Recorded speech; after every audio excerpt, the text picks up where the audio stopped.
외국에 이제 나가서 여행을 하거나 아니면 이제 살다 보면 정통 교회와 이단 혹은 사이비 교회를 구분할 수 있는 방법을 알게 됩니다. 그 차이를 혹시 아시나요? 그 방법을? 우리나라도 요즘은 좀 많이 비슷해졌는데, 지나가다가 뭔가 신식 건물에 굉장히 웅장하고 또 굉장히 뭔가 있어 보이는 건물은 그냥 100% 이단 사이비입니다. 반면에 좀 낡고 그냥 뭔가 좀 부족하고 심지어는 좀 안 돼 보이는 건물들은 이제 보면 거의 정통 교회들이라고 할 수가 있습니다. 심지어는 그 영국에 있는 메트로폴리탄 처치라고 이제 스펄전 목사님이 사역하시던 교회인데, 그 당시 이제 그 교회가 세계에서 제일 큰 교회였었거든요. 근데 거기도 이제 가보면 예전에는 거기 5,000명씩 모여서 예배드렸다고 하는데 지금은 제가 알기로는 300명 채 안 되는 걸로 알고 있습니다. 그래서 건물을 유지할 비용도 모자란다고, 그래서 그 관광객의 수익을 가지고 그 건물 난방비를 댄다는 소리를 제가 들었습니다. 반면에 2단 사이비 건물은 휘황찬란하고 그냥 보기만 해도 그냥 으리으리합니다. 뉴욕에 가서 제가 봤던 건물 중에 제일 으리으리했던 건물은 사이언톨리지라는 그 종교인데, 여러분 아시는데 그 톰 크루즈 아시나요? 톰 크루즈 그 영화 배우거든요. 그 사람이 거기 거의 목사님급이거든요. 근데 으리으리합니다. 진짜 맨하튼에 있는데 정말 으리으리해요. 근데 뭐 이거는 사실은 아시겠지만은 중국이나 혹은 뭐 이 동남아 가도 관광 코스에 꼭 빠지지 않는 데가 뭐 세계 몇 위의 불상, 뭐 세계 몇 위의 무슨 상, 뭐 관우상 뭐 이런 거 있죠. 으리으리하죠. 가보면은 막 야 어떻게 저 높이에 저 재력을 가지고 어떻게 저거를 지었을까 할 정도의 그런 거 왜일까 한번 생각을 해보면 전 그렇게 생각하는데, 사람들이 일단은 보이고 만지고 대단해 보이는 거를 대단하게 생각하기 때문입니다. 대부분의 사람들은 인식을 할 때 시각이 거의 60에서 70%의 인상을 차지하기 때문에 시각적인 효과를 통해서 그 사람들의 선입견을 만들기 위한 장치인 거죠. 그래서 그러한 으리으리한 건물에 혹은 으리으리한 장식의 이제 뒤를 보면 사실 쥐뿔도 없는 경우가 많습니다. 아니면 가짜인 경우가 많죠. 왜냐하면은 보이는 것으로 승부하기 때문인데, 이러한 인간의 성향들과 이러한 인간들의 본성은 사실 몇천 년 동안 계속되어 왔던 것이고, 예수님 시대나 심지어는 오늘 이 시편을 읽고 있었던 유대의 나라 백성들 사이에서도 이러한 일들이 계속해서 반복되고 있었다, 이렇게 얘기할 수 있는데, 이제 그것이 무엇이냐면 여러분 성경에서 매일 나오는 우상입니다. 우상. 그렇다면 이제 우상은 도대체 무엇일까요? 우상이라는 단어는 아차부입니다. 이 아차부라는 단어는 뭐냐면 모양을 만들다라는 단어에서 아차부에서 이제 명사화된 것이 우상이라는 겁니다. 그러면은 우상은 말 그대로 만질 수 있도록 볼 수 있도록 만든 게 우상이라고 할 수 있는데, 사람들이 하나님에 대해서 혹은 자기가 신앙하는 신에 대해서 얼마나 만지기를 원하고 만지는 것이 일반적이었나 하면 오늘 말씀 속에서 시인에게 이렇게 이야기할 정도였습니다. 우리 함께 2절의 말씀을 같이 한번 읽어보도록 하겠습니다. 시작. 어찌하여 문나라가 그들의 하나님이 이제 어디 있느냐 말하게 하리이까. 여기서 말하는 이제 문나라는 유다를 둘러싼, 이스라엘을 둘러싼 나라들이죠. 뭐 예를 들어서 에돔, 모압, 암몬 혹은 뭐 아람 뭐 이런 나라들인데, 그 나라 사람들이 여호와 하나님을 믿는 유대 백성들을 이상하게 생각을 한 겁니다. 그 이유가 뭐냐? 니네는 하나님이 어디 있어? 라고 질문을 한 겁니다. 이 소리는 뭐냐면, 자기들이 믿는 하나님, 자기들이 믿는 신은 자기들 나라 가면은 크게 있거든요. 그 당시에 뭐 바울 시대를 보면 아데미 신전이 있었었는데, 이 아데미 신전이 세계 7대 불가사의로 남아있을 만큼 어마어마한 규모를 가진 신전이었다고 알고 있습니다. 뿐만 아니라 그 에베소에는 소위 말해서 수많은 이 우상들이 있었고요. 우상들의 본진은 그리스 아테네였습니다. 아테네가 우리가 철학에 능하고 민주주의에 능한 나라라고 생각을 할지 모르겠지만, 실제적으로 역사를 보면은 거의 모든 우상이 그리스 아테네에서 총집합되었다, 이렇게 얘기해도 이제 과언이 아닙니다. 오죽하면 바울 시대 때 바울이 아테네에 도착해서 경악을 했는데, 그 이유가 뭐냐면 우리가 알지 못하는 신이라는 신전도 있었습니다.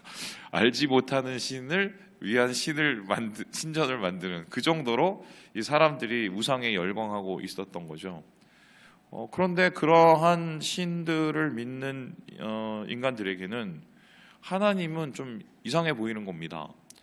일단 하나님을 믿는 그 유대 백성을 보았더니 하나님의 모습을 모릅니다. 심지어는 하나님을 모시는 성전이라는 데 가도 거기에 하나님의 모습이 있어요, 없어요? 없습니다. 우리가 성전 성막 공부를 언젠가는 할 거예요. 제가 예전에도 했었고, 시간이 날 때 꼭 할 거고, 그리고 그 평택 어딘가에 가보면, 제가 그때 우리 권사님들, 집사님들 모시고 갔었는데, 그 성막을 실측으로 만들어 놓은 모형이 있습니다. 그래서 그 안에 기물들도 거의 실측으로 만들어 놓은 이 장소가 있어요. 근데 가서 보면은 모르겠어요. 그 권사님들은 어떻게 생각하시는데, 저는 조금 실망을 했습니다. 뭐 몇 큐빗 해갖고 실제적으로 가보면 생각보다 별로 크지 않아요. 네. 그런데 이 규모를 그 당시에 있었던 나라들의 신전과 비교를 해보면, 예를 들어서 뭐 그리스 아테네에 있는 파르테논 신전이라든가, 아니면은 뭐 나일강 주변에 있었던 뭐 여러 태양신을 섬겼던 뭐 신전이라던가, 이 신전에 보면 규모가 10분의 1도 채 되지 않습니다. 그러면은 천지를 지으신 하나님이라고 하면서 형상도 없고 신전도 작고, 뭐냐, 이렇게 되는 거죠. 그래서 니네 하나님은 도대체 어디 있냐라고 깔보듯이 이야기를 하고 있는 것입니다. 그 이유를 생각을 해보면, 사람들이 우상을 섬길 수밖에 없는 이유가 두 가지이기 때문입니다. 첫 번째는 뭐냐면, 아까 말씀드렸듯이 볼 수 있고 만질 수 있으니까 우상을 사람들은 섬깁니다. 보이지 않는 하나님, 그리고 나타나지 않는 하나님처럼 느껴질 때가 우리가 많이 있는데, 그에 비해서 우상은 그 자리에 가면 언제든지 볼 수가 있고 언제든지 만질 수가 있습니다. 그래놓으니 보이지 않는 하나님에 비해서 훨씬 더 매력적인 거죠. 뿐만 아니라 사람들이 우상에게 빠질 수밖에 없는 두 번째 이유는 뭐냐면, 자신들의 본능, 자신들의 탐욕을 살살 긁어주고 충족시켜주기 때문입니다. 뭐 이런 거죠. 여기 호암사에 올라가 보면, 그래서 전임 목사님께서, 원로 목사님께서 호암사 주지분하고 좀 얘기를 자주 하셨다고 얘기 들었는데 그 무슨 보셨습니까? 전 이제 가보면은 이제 그런데 관심이 많아서 다 돌아보는데요. 이렇게 뭐 우상이죠.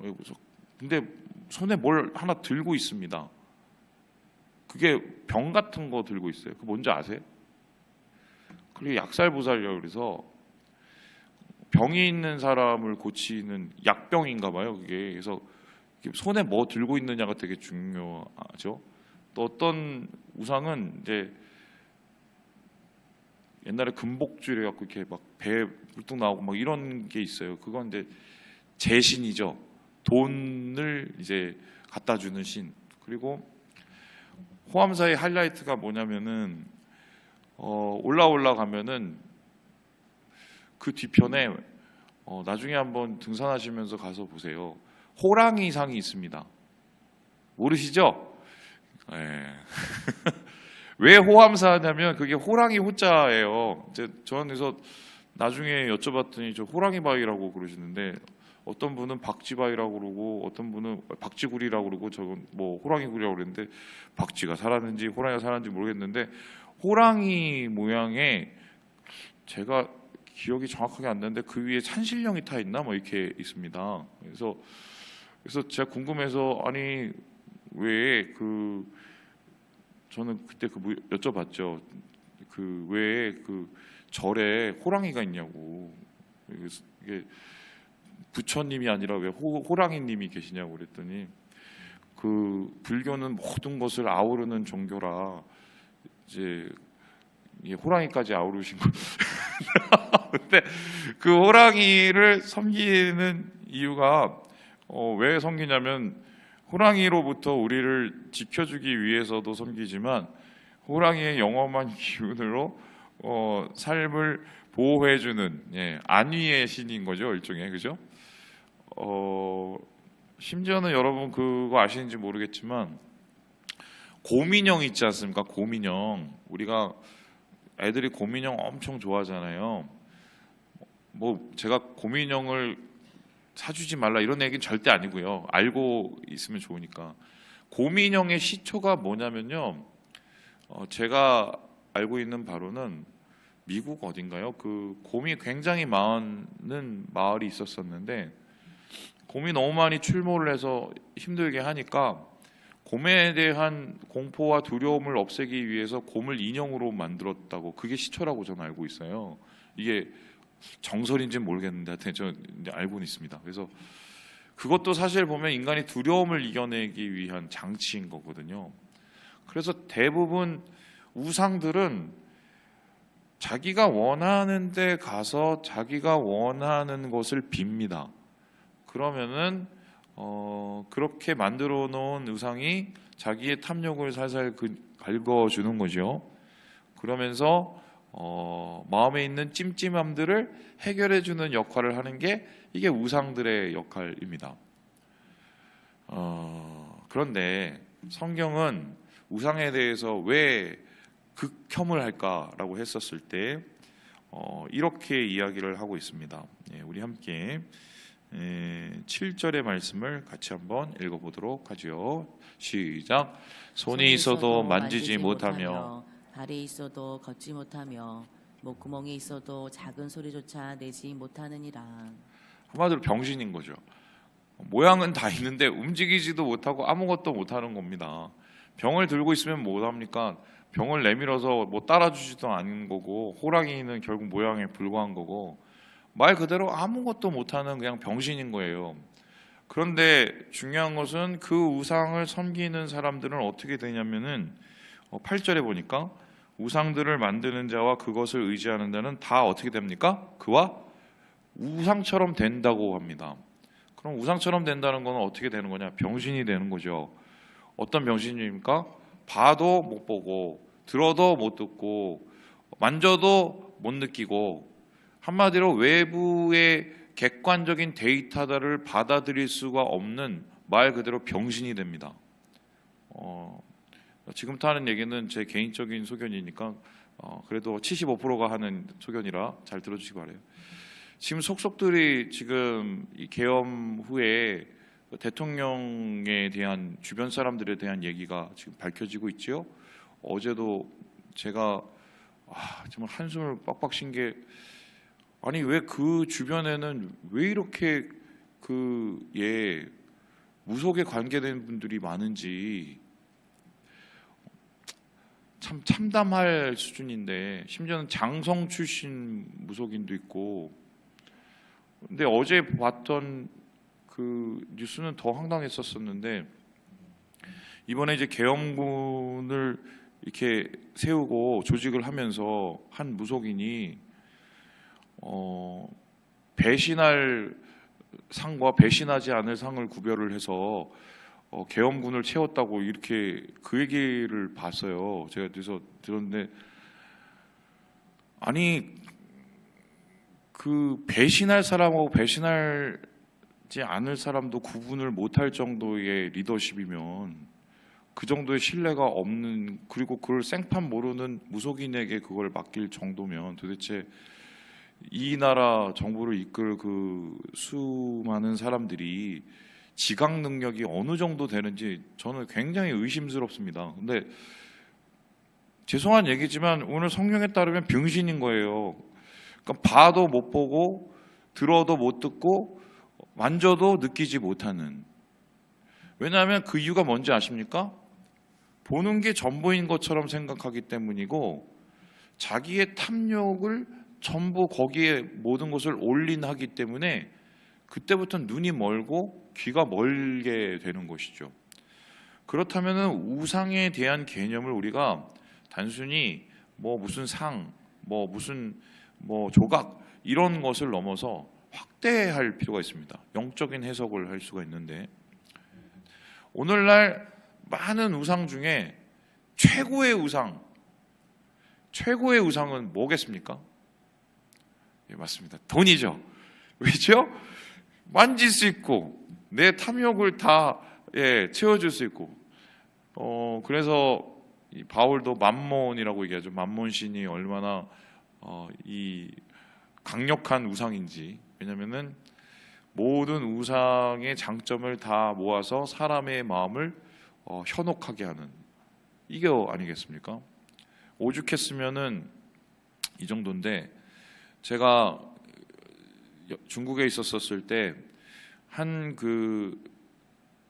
좀 떨어진 동네에 집에서 화재가 났습니다. 화재가. 근데 이제 연기로 질식을 해서 돌아가셨나요? 막 그랬어요. 근데 그분이 저는 모르는데 뉴스 보고 하는 거죠. 그 한족이었는데, 정말 없이 좀 가난하게 살고 보이는 막 이런 분이었어요. 용사를 짓고. 그런데 나중에 그분이 돌아가시고 나서 장판을 열어봤더니 그 장판 밑에 돈이 이렇게 깔려서 반은 타다가 이게 인간입니다. 이게 인간이에요. 그러니 하나님께서 우상에 대해서 극혐을 할 수밖에 없는 게, 눈 멀게 만들죠, 귀 멀게 만들죠, 모든 감각을 멀게 만들죠. 그러니 정상적인 판단도 어렵고, 제일 중요한 건 뭐가 어렵습니까? 하나님을 못 봐요. 우리 하나님은 보이지 않고 심지어 우리의 탐욕을 긁어주시지도 않지만, 하나님이 하시는 일은 무엇입니까? 인자와 공의로 우리에게 바른 길을 인도해 주시고, 우리의 삶 속에서의 모든 것을 보듬어 주시는, 돌보시는 하나님이시죠. 우리가 보이지 않고 들리지 않을 때가 많지만, 그 하나님이 그러한 분이라는 것을 믿음으로, 말씀을 통해 믿음으로 걸어가는 게, 이게 신앙인 것이죠. 그리고 그 신앙의 길을 통해서 우리가 경험을 하는 게 체험인 것이고, 그런데 세상 속에서 그러한 보이는 것에 길들고 만질 수 있는 것에 길들어 가게 되면, 그때부터는 어떻게 됩니까? 우리는 그러한 하나님을 만날 수가 없게 됩니다. 그런데 놀라운 것은 교회 안에도 우상이 있지요. 우상이 있습니다.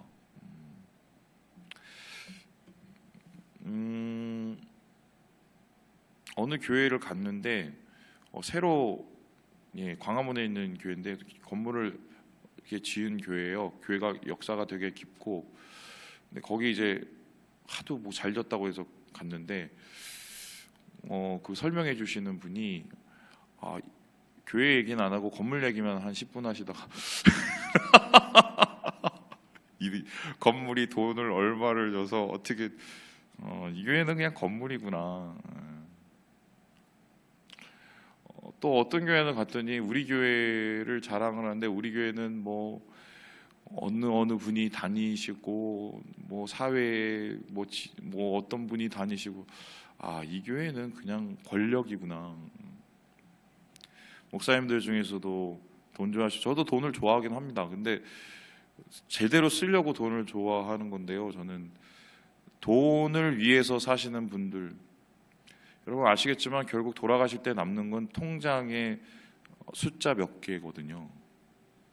그거 위해서 일생을 바쳐, 여러분 그거 참 참담하지 않아요? 인생이 비참하고, 그러한 참담한 인생을 만드는 이 우상적인 신앙, 이거는 절대로 우리가 지양해야 된다. 보이지 않는 하나님, 때로는 들리지 않는 하나님이지만 말씀을 통해서 우리는 그 하나님을 믿고 의지하면서 하나님을 경외하는 것이 바로 복받는 길이다. 오늘 시인은 우리에게 그렇게 이야기를 하고 있습니다. 말씀을 마칩니다. 우리 사랑하는 여러분, 목사님 하나님이 진짜 계시나요? 진짜 계세요. 목사님 정말 기도하면은 하나님이 말씀을 주시네요. 진짜 말씀을 주십니다. 안 주시면 저한테 와서 따지셔도 돼요. 진짜 말씀을 주세요. 기도를 해보세요. 하나님 앞에 말씀을 주시고 감동을 주십니다. 우리 하나님은 그런 하나님이세요. 우리 하나님을 바라보시고 신앙으로 경외하시며 오늘 하루를 경건하게 살아가시는 우리 모든 형제 자매들 되시길 주님의 이름으로 축원합니다.